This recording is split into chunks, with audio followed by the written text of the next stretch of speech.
Bismillahirrahmanirrahim. Assalamualaikum warahmatullahi wabarakatuh.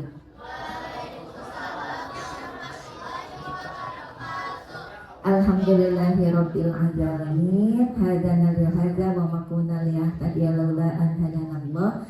Asyhadu an la ilaha illallah wa asyhadu anna Muhammadan abduhu wa rasuluhu, amma ba'du. Gimana anak-anak hari ini? Sehat semuanya? Alhamdulillah. Oke, saum kita yang ke hari berapa ini? 6 ke 7?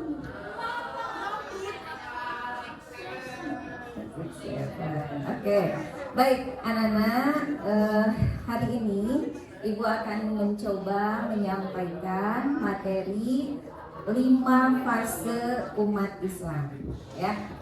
Nah, mungkin ini sangat berkaitan erat dengan materi kelas 9 ya. Waktu itu juga Ibu sudah sedikit sebetulnya di pembelajaran DIDH kelas 9. Cuman mungkin belum terlalu detail ya, khususon untuk 5 fase umat Islam ini.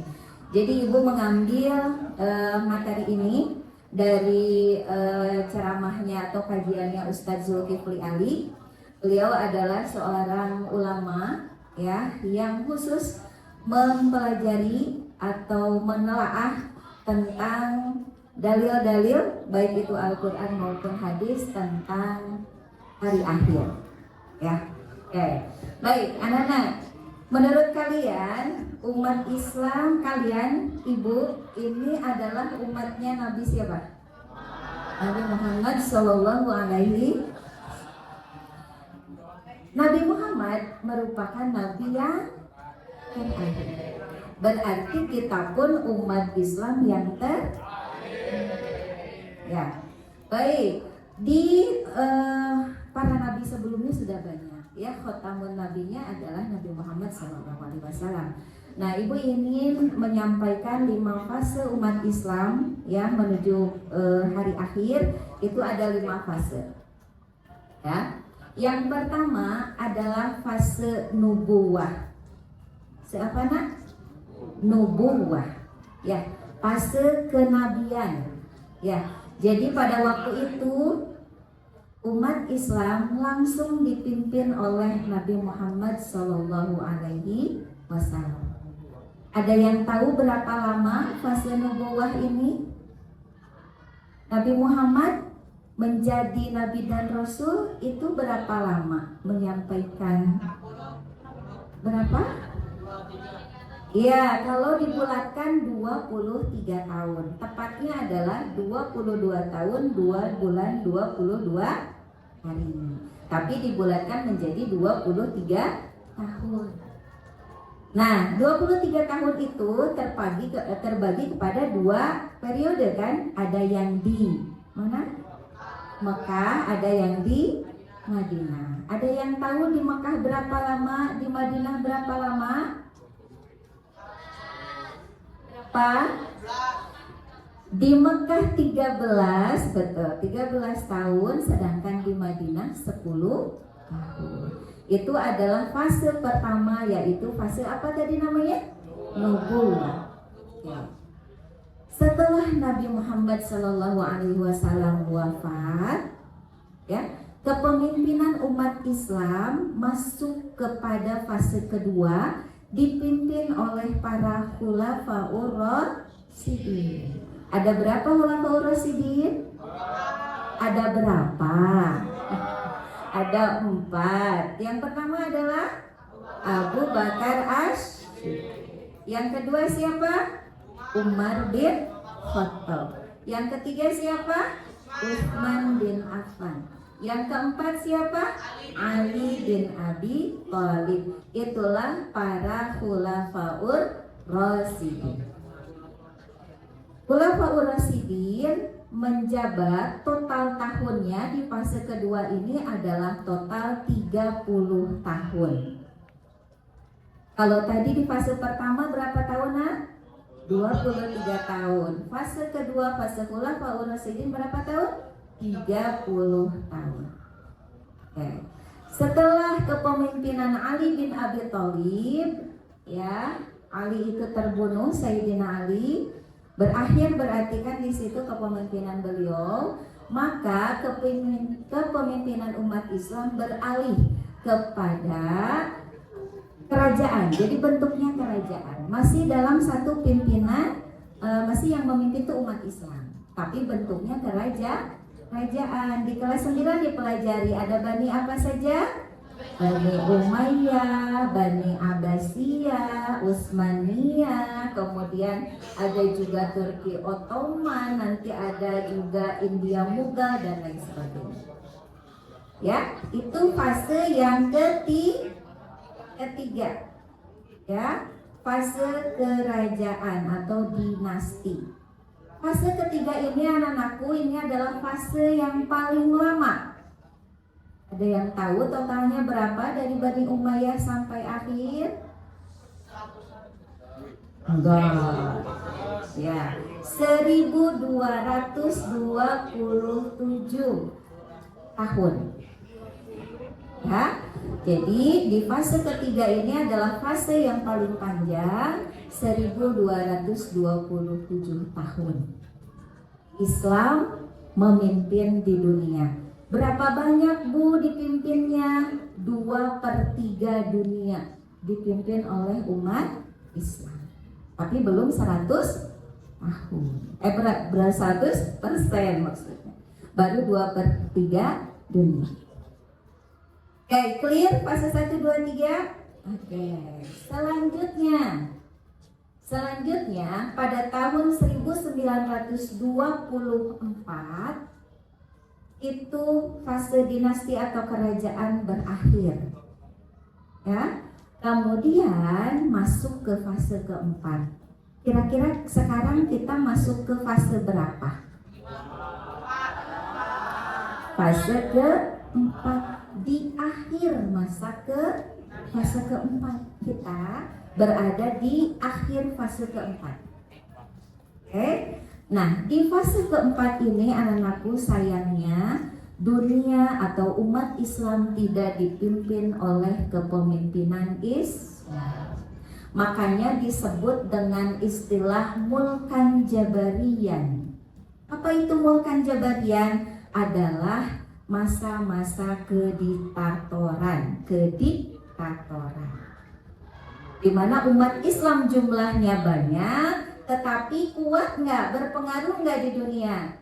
Tidak, seperti halnya hadis Nabi kan, pada akhir zaman nanti umat Islam jumlahnya banyak, tetapi seperti buih di lautan. Kalau buih di mana nak? Banyak nggak buih di laut? Banyak, tetapi ketika terhempas hilang. Seperti itulah kita di fase keempat ini anak-anakku. Ya, bahkan Islam ditindas, bagaimana di Palestina, ya, bagaimana di Syria, bagaimana di Yaman dan lain sebagainya. Bahkan di Indonesia sendiri, ya, dulu zamannya banyak yang ujug-ujug orang gila masuk ke masjid, ujug-ujug menganiaya imam, ujug-ujug membunuh bahkan imam masjid. Ya, jadi ini makanya disebut dengan Mulkan Jabariyan atau masa-masa kediktatoran. Nah, anak-anakku, di fase keempat ini, di akhir itu akan muncul 4 tanda kiamat kubro. Apa itu kiamat kubro? Kiamat ya? Kalau kiamat sugro apa? Kiamat kecil, contohnya apa? Ya, banyaknya kematian, banyaknya bencana alam dan lain sebagainya. Itu mah dari dulu juga sudah ada atau belum? Sudah banyak sekali, ya. Tapi kalau kiamat kubro itu ada 10, nah akan muncul 4 di fase keempat ini. Di masanya kita akan muncul 4. Apa dulu yang akan keluar? Yang pertama keluar adalah dukhon. Ya, dukhon ini konon katanya akan turun 40 hari 40 malam, maka dunia akan diliputi dengan kegelapan, semua teknologi akan shutdown. Ya, tidak akan ada lagi teknologi. Ada di hadis Nabi juga disebutkan, di zaman itu maka teknologi akan hilang dan kalian akan kembali kepada kuda dan pedang. Berarti mobil listrik ada nggak? Jadi akan kembali lagi seperti zaman Rasulullah, menunggangi kuda dan senjatanya menggunakan tidak ada lagi senjata-senjata nuklir ataupun yang lain sebagainya, karena senjata yang teknologi terakhir itu pasti semuanya berkaitan dengan listrik ya, maksudnya teknologi itu. Itu yang pertama Dufan. Yang kedua akan muncul adalah Dajjal merupakan tanda kiamat kubro kedua yang akan muncul. Ya, siapa itu Dajjal? Ya sebetulnya seorang manusia juga yang diberikan keistimewaan luar biasa oleh Allah Subhanahu wa taala untuk menyesatkan umat Islam di hari akhir.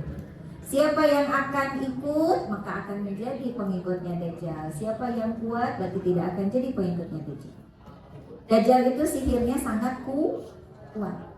Ya, makanya katanya simbolnya ibaratnya ada mata satu di jidatnya ya.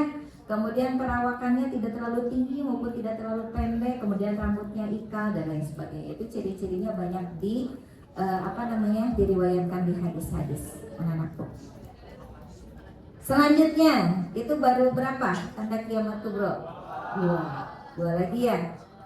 Nah, yang ketiga akan turun kembali Nabi Isa alaihi salam. Siapa Nabi Isa? Yang dulu konon katanya, kata umat Kristiani, Nabi Isa itu disalib. Ya, padahal mah bukan. Nabi Isa diangkat oleh Allah ke surga. Kemudian akan diturunkan kembali pada fase setelah Dajjal turun. Karena yang akan membunuh Dajjal siapa? Nabi Isa alaihi ya. Dan tempatnya bahkan sudah ditentukan. Tempatnya adalah di Menara Putih katanya ya. Akan terbunuh di situ Dajjal oleh Nabi Isa. Oke. Yang keempat sekarang, akan turun pasukannya Dajjal. Siapa itu? Ya'juj dan Ma'juj. Sekarang sudah ada belum? Sudah ada. Tetapi belum diizinkan Allah untuk keluar.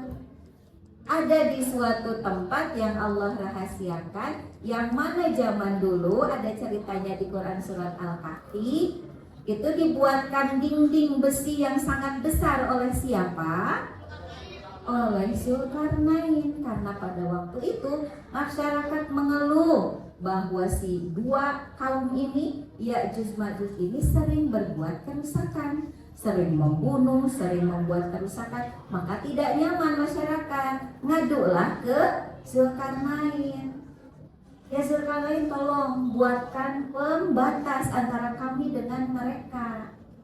Kata Zulkarnain, dengan izin Allah, kumpulkan semua besi yang ada di dunia. Lihat di Al-Kahfi nanti kalian ini ya. Atuni zubarul hadid katanya. Kumpulkan semua besi. Dengan izin Allah aku akan membuatkan dinding buat kalian. Maka dibuatkan dinding yang sangat besar di antara dua gunung katanya. Dibuat dinding. Akhirnya terpisahlah antara Ya'juj Ma'juj dengan masyarakat. Ya'juj Ma'juj ini berkembang biak sangat cepat. Dan sadis banget, luar biasa ya. Jadi nanti kalau keluar itu ketemu kalian bunuh gitu ya. Seperti itu katanya Ya'juj Ma'juj. Dan jumlahnya sangat banyak. Diibaratkan kata Ustaz Zulkifli Ali, ketika Ya'juj Ma'juj diizinkan Allah untuk keluar dari benteng itu, maka akan menutupi seluruh permukaan bumi. Banyak atau sedikit? Banyak. Makanya Nabi Isa yang sudah turun gak bisa menghadapi Ya'juj Ma'juj walaupun beliau Nabi. Imam Mahdi yang jadi pendamping Nabi Isa gak bisa juga. Pasukannya kan ini sedikit, karena Ya'juj Ma'juj itu sangat banyak. Sehingga siapa yang mematikan Ya'juj Ma'juj? Allah Subhanahu wa taala. Karena waktu itu Nabi Isa, Imam Mahdi dan para pasukannya naik ke sebuah bukit untuk berdoa kepada Allah, ya Allah berikan pertolongan untuk mematikan Ya'juj Ma'juj. Maka diturunkan apa untuk mematikan mereka? Bibit penyakit seperti ulat-ulat kecil dari atas itu. Ingat waktu pasukan Abraha yang mati di apa namanya oleh burung yang membawa bara api dari neraka ya, langsung mengering seperti daun kering. Nah seperti itu juga, tapi ini bentuknya katanya bibit penyakit atau ulat-ulat kecil ya. Jadi nempellah di kepala-kepala mereka, kemudian mereka langsung mati semuanya ya. Nah itu anak-anakku, fase keempat ditutup dengan matinya kaum Ya'juj dan Ma'juj. Nah, kemudian fase kelima udah di akhir nih. Fase kelima itu adalah fase di mana umat Islam akan kembali berjaya menguasai 100% dunia. 100% dunia. Tetapi tidak akan lama. Ya, tidak akan lama, hanya kisaran 7 sampai 9 tahun saja. Nah, di masa 7 sampai 9 tahun ini dunia aman tentram, tidak ada peperangan, tidak ada pembunuhan dan lain sebagainya. Bahkan diisyaratkan dalam sebuah hadis, jika perempuan pergi sendiri tengah malam aman. Ya. Kemudian yang namanya hewan ternak dikencarkan, tahu dikencarkan? Di apa? Ya, tidak memakai tali pengaman, aman, tidak akan ada pencuri. Ya. Nah, ini ditutup fase kelima itu dengan meninggalnya seluruh umat Islam. Dengan Allah turunkannya apa nak? Kelas 9 ibu udah setir. Angin lembut yang berhembus untuk mematikan atau mewafatkan semua umat Islam. Ya, jadi umat Kristen yang tidak Islam masih ada bu, masih ada nggak? Masih ada nggak? Kan yang dimatikan umat Islam aja. Masih ada. Dan mereka lah yang akan menyaksikan kiamat kubro yang sebenarnya. Yang idza zulzilatil ardu zilzalaha, yang diguncangkan tsunami besar bla bla bla bla. Itu adalah bukan kita, tetapi umat Islamnya yang gimana dulu? Ya, semoga kita termasuk kepada orang-orang yang Allah wafatkan ya sebelum terjadi kiamat kubro. Makanya syaratnya orang mukmin itu apa ada syaratnya apa? Mempunyai keimanan di dalam hatinya. Yang ibu ceritakan kalian imani nggak itu tentang hari akhir? Iya, karena termasuk rukun iman yang keberapa? Hari akhir kelima. Ya, seperti itu ya. Jadi ini adalah ilustrasi anak-anakku, bukan ilustrasi ya, emang udah terjadi. Fase ke-1, ke-2, ke-3 itu kan sejarah, udah terjadi, benar? Ya. Fase ke-4 sedang kita jalani menuju akhir. Fase ke-5 masa depan kita kan, benar kan? Jadi itulah 5 fase umat Islam di penghujung hari akhir. Terakhir ibu akan menyebutkan suatu hadis Hasan li ghairihi. Halo. Hadis ini Hasan li ghairihi. Jadi asalnya hadis dhaif, tetapi karena banyak yang meriwayatkan hal yang sama, maka naik peringkat hadisnya menjadi hadis dhaif li ghairihi. Tentang apa? Tentang umur umat Islam, umat Nabi Muhammad kita umur kita berapa tahun sih ada di dunia? Nah, di hadis itu disebutkan umur umat Muhammad hanya 1 hari. 1 hari. 1 hari di dunia sama dengan berapa tahun akhirat? 1000 tahun. Kemudian Allah tambahkan lagi setengah hari. Berarti tambah berapa tahun? 500 tahun. Berarti total berapa tahun, Nak? 1500 tahun. Ngomong-ngomong sekarang berapa Hijriah, Nak? 1447 Hijriah. 1500 kurangi 1447 berapa? 53. 53 tuh belum dikurangi lagi 13 tahun. Ibu kenal dikurangi 13 tahun. Ingat Nabi Muhammad di Mekah berapa tahun? 13. Karena 1 Hijriah itu ditandai dengan hijrahnya Nabi ke Madinah. Benar gak? 53 kurang 13 40 tahun. Tetapi anak-anak, ini adabnya, perhatikan. Ayah, ibu kata buku kiamat berapa 40 bukan kiamat ibu menyebutnya umur umat Islam ya, bukan kiamat, awas bisa salah. Dan ini adalah hadis hasan li ghairihi, hanya untuk, bukan untuk akidah, bukan untuk diyakini, tetapi untuk jadi pengetahuan atau motivasi amaliyah. Paham ya? Jadi bukan untuk menakuti, bukan untuk apa, tapi ini betul hadis. Hadis itu sejelek-jeleknya adalah ucapan siapa? Hadis ucapan siapa? Hadis itu ucapan siapa? Rasulullah kan? Ya. Jadi itulah anak-anakku, ibu sudah menjelaskan 5 fase umat Islam menuju ke hari akhir dan umur umat Muhammad. Ibu berharap ini menjadi tambahan pengetahuan buat kita semua dan menjadi motivasi amaliyah ibadah kita. Ya, zaman dulu, zaman Rasulullah, ketika para sahabat mengetahui ini, jauh nggak? 4000 tahun ya? Jauh nggak? Jauh. Mereka itu sangat bersemangat untuk fastabiqul khairat. Ya, sangat berlomba-lomba dalam kebaikan. Apalagi kita yang sudah di akhir fase ke-4. Paham nak? Ya, ibu juga memotivasi diri ibu, mengingatkan diri ibu sendiri juga kalian semua. Semoga materi yang ibu sampaikan ini bermanfaat. Ibu beristighfar jika ada kesalahan yang ibu sampaikan. Usikum wa nafsi bisawallah. Assalamualaikum warahmatullahi wabarakatuh.